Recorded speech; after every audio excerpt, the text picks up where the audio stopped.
C'est le jour de Kader Arif, c'est normal, vous êtes chargé au gouvernement, bonjour. Bonjour à vous tous Bonjour. aussi, auditeurs de Radio Classique et de LCI. Donc, vous êtes responsable au gouvernement des anciens combattants, de la mémoire et des fameuses cérémonies donc, qui vont démarrer aujourd'hui concernant donc mai 45. Alors, j'ai une première question avant qu'on parle de ce qui va se passer dans quelques instants aux Champs-Élysées avec le président de la République. C'est Ouistreham, c'est les grandes cérémonies qui vont avoir lieu pour commémorer le débarquement. Est-ce que tout est prêt? Est-ce que vous avez reçu une réponse de Poutine? Tout est prêt. 9000 personnes sont entendues parmi les invités, 2000 personnes qui vont travailler ou qui ont commencé à travailler pour l'organisation de ce 6 juin, 17 chefs d'État et de gouvernement, dont la famille royale britannique, puisque pour la première fois, c'est sur la plage où ont débarqué les Britanniques que se fera la cérémonie multinationale, et 8 millions de personnes attendues en Normandie pour les commémorations. Et alors, la du grande 6 question, juin. c'est Poutine, oui ou non? Est-ce qu'il vous a Vladimir répondu? Poutine a été invité au nom de D'accord. l'histoire, je veux dire, et de ce qu'a été l'engagement soviétique pendant ce deuxième conflit mondial. Et donc Vladimir Poutine a confirmé, ou en tout cas... Vous avez reçu une lettre officielle. non, je n'ai pas encore reçu de lettre officielle, mais ça, on avoir confirmé sa présence en Il a Normandie. confirmé comment alors? Il a téléphoné à François Hollande? Non, mais écoutez, c'est en cours de confirmation, mais l'ensemble des chefs d'État et de gouvernement là-dessus sont en cours de confirmation, comme l'a fait Barack Obama. Je pense que Vladimir Poutine sera présent le 6 juin. Vous en êtes certain? Je suis pas là pour vous mettre en difficulté, mais vous non, savez mais c'est qu'il y pas a une pour crise. Non, mais c'est pas pour vous mettre en savez qu'il y a une difficulté. crise importante. Mais écoutez, entre- oui, non, mais la question n'est pas tant autour de Vladimir Poutine. La question, c'est la France va accueillir pour la dernière fois, dans le cadre décennal, parce que le temps fait son œuvre, dire l'ensemble des chefs d'État et de gouvernement qui ont participé et au débarquement et plus largement à ce qu'a été la Deuxième Guerre mondiale. Vladimir Poutine a été invité au nom de l'histoire, comme l'a rappelé le ministre des Affaires étrangères. Voilà, s'il est là, il répondra. Et je crois qu'il a répondu, à l'invitation, au moins à travers service diplomatique de manière positive. On verra s'il sera présent. Donc il sera là en Normandie, Voilà. dans un mois. Grande question, est-ce que vous avez le sentiment aujourd'hui, parce que c'est quand même votre boulot, que les plus jeunes d'entre nous sont encore concernés par ce qui s'est passé? Parce qu'on parle beaucoup de dépolitisation de la jeunesse, mais la dépolitisation passe aussi par, comment peut-on dire, une sorte de je m'en foutisme de la mémoire. Alors est-ce que tout ça est encore bien enseigné dans les universités, dans les écoles? Est-ce que les adolescents sont encore concernés par tout ça? On peut toujours faire mieux, mais honnêtement, 1000 projets en ce qui concerne le deuxième conflit mondial, 1000 projets remontant du terrain, pas quelque chose allant du haut vers le bas, issus de ce qu'a été le travail en particulier associatif, ou le travail autour des collectivités, tant pour le premier conflit mondial que pour le deuxième conflit. Un intérêt massif, j'allais dire, autour des écoles, des collèges, des lycées. Donc moi, je sens, et ça on avait fait un sondage au ministère de la Défense, qui était très positif. Il y a une formidable appétence de nos concitoyens à l'égard de cette mémoire et à l'égard, j'allais dire, de ce qu'a été ce premier ou ce 20e siècle avec deux guerres mondiales. Je pense que c'est pour moi quelque chose qui est très positif et en même temps qui est lié, me semble-t-il, et ça amène à d'autres questions que de traiter ce cycle commémoratif, à d'autres questions, qui sont toutes les questions que se posent nos concitoyens sur la nation française, son histoire, qu'est-elle devenue aujourd'hui, l'inquiétude que ça peut générer. C'est autour de la nation, et quand on regarde le premier conflit mondial en particulier, le rôle qu'a joué la République comme ciment de cette nation. Donc on peut, dans ce cycle commémoratif, en même temps évoquer d'autres questions, celle-là en particulier. Mais par exemple, je me souviens de Luc Ferry, quand il était ministre de l'Éducation nationale, il avait envisagé à un moment l'idée d'associer globalement les grands films aussi à l'éducation des enfants à l'école. Par exemple, les grands films de Spielberg sur le débarquement, parce qu'on parle du débarquement tous les deux ce matin. C'est sûr que quelquefois, je vous dis ça, j'ai été prof d'histoire, moi. Quelquefois, un bon Spielberg, c'est plus efficace qu'un Durand. Écoutez, non seulement il y a des initiatives qui ont été prises, quand on voit ce qui ont été les films sur le deuxième conflit mondial passant sur France Télévisions, sur la première guerre mondiale passant sur France Télévisions, le succès que ça a pu avoir auprès de nos concitoyens. Apocalypse. Quand on regarde Le Village français, j'ai eu l'occasion hier de discuter avec Jean-Pierre Azéma, historien du deuxième conflit mondial, et le succès qu'a sur France 3, j'allais dire, cette série. Ça, c'est les chaînes. Mais moi, je parle de l'école. Oui, mais l'école, il y a aujourd'hui, sur le plan... Aujourd'hui, sur le plan académique, des initiatives sont prises. Au-delà du concours national de la résistance, qui est un formidable succès dans nos écoles, je veux dire, des initiatives sont nées dans les collèges et les lycées. Et dernièrement, il y a quelques jours seulement, autour du texte qui a été voté à l'Assemblée nationale, à l'unanimité et qui va être voté dans les mêmes termes par le Congrès américain autour de cette mémoire du second conflit mondial, il y avait des lycéens de Normandie qui avaient pris l'initiative, déplacés aux États-Unis avec leurs enseignants, pour être totalement plongés dans cette mémoire. Donc il n'y a pas ce matin, vous considérez une sorte de risque de disparition de la mémoire, ou Je de ne crois- désinvolture à l'égard de la Je ne mémoire? crois pas. Je ne crois pas, très sincèrement. Moi, je suis assez fier de ça. Je pense que nos concitoyens ont envie véritablement, j'allais dire, de se plonger dans cette mémoire. Il faut le faire avec transparence, avec justesse, sans repentance. Mais en tout cas, c'est une réalité qui est profonde et inscrite dans nos territoires. Et est-ce qu'il ne faudrait pas aussi que les relations entre l'opposition et la majorité s'améliorent, parce qu'elles ne sont pas bonnes actuellement?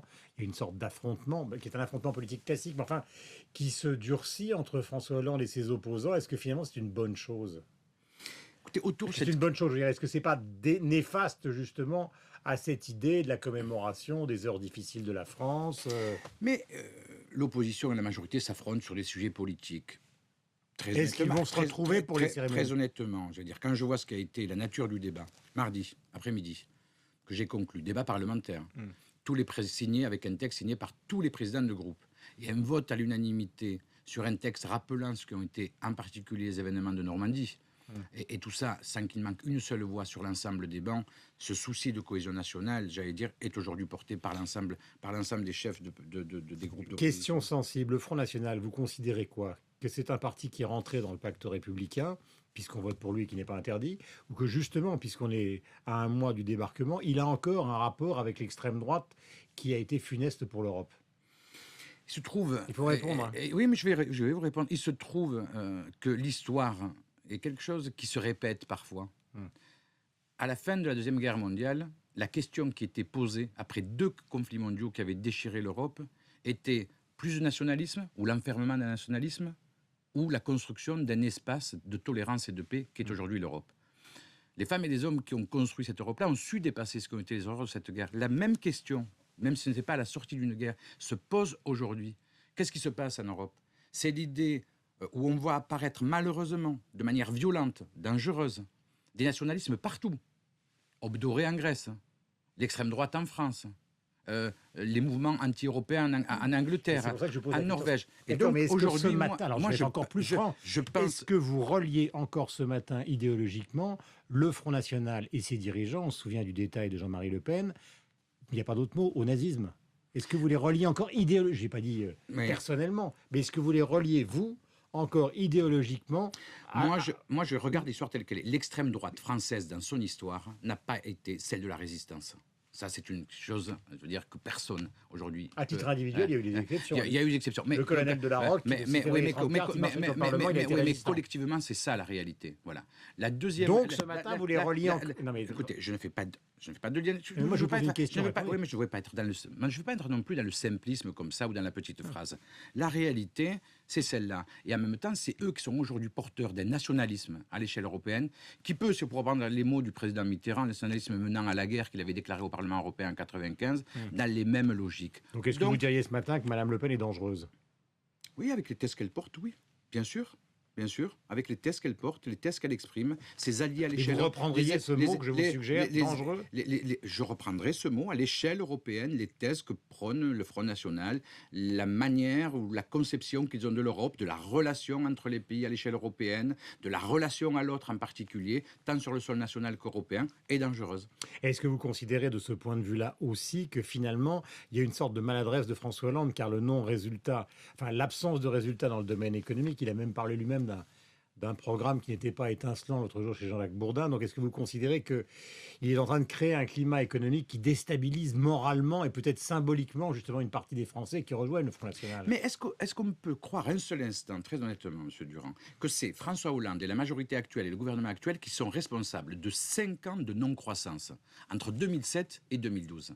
Est-ce qu'on peut croire un seul instant que c'est nous qui avons dit que le pays était en faillite quand cette déclaration a été faite par François Fillon? Est-ce qu'on peut penser un seul instant que c'est nous qui sommes responsables de la création de 1 million de chômeurs pendant 5 ans? Depuis 2 ans, on est au pouvoir depuis 2 ans. C'est une urgence, mais on a pris des initiatives aujourd'hui qui vont dans le bon sens. Je viens de parler de croissance zéro pendant 5 ans. On est aujourd'hui au bout de 2 ans et tous les organismes, tous les observateurs disent relance de la croissance. Relance de la croissance dès 2014, 2015, 2016, 2017, avec une croissance qui sera de plus en plus importante.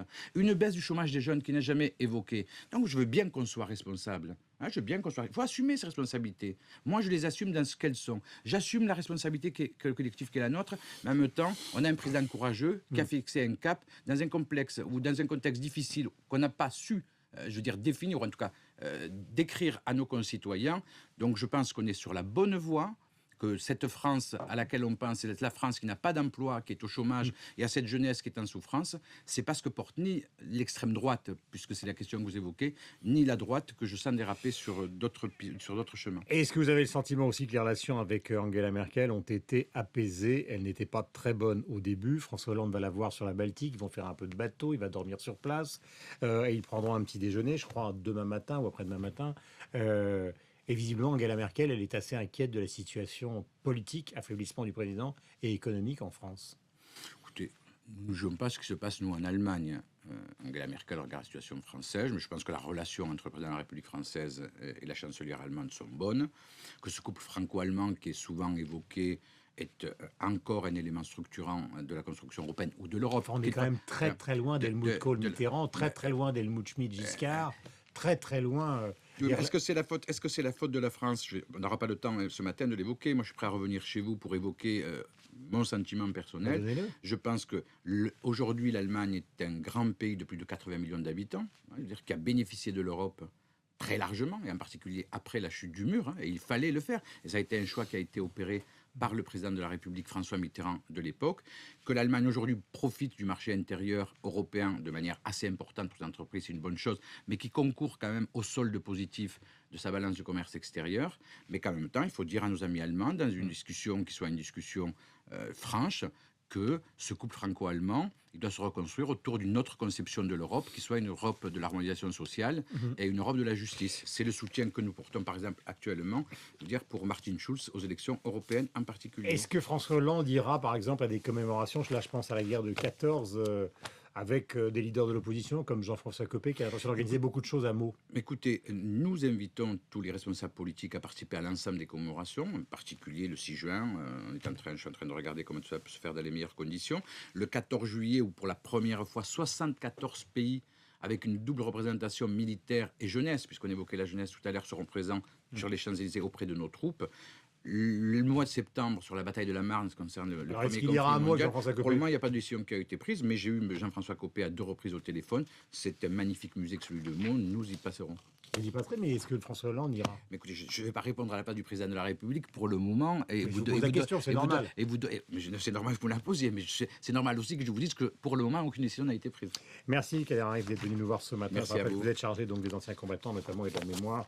Donc, dans ce gouvernement, passez la meilleure journée possible. Les cérémonies, c'est 10h40, je crois, à Place de l'Étoile. Oui, absolument. Place de l'Étoile à Paris. Donc, la présence du chef de l'État.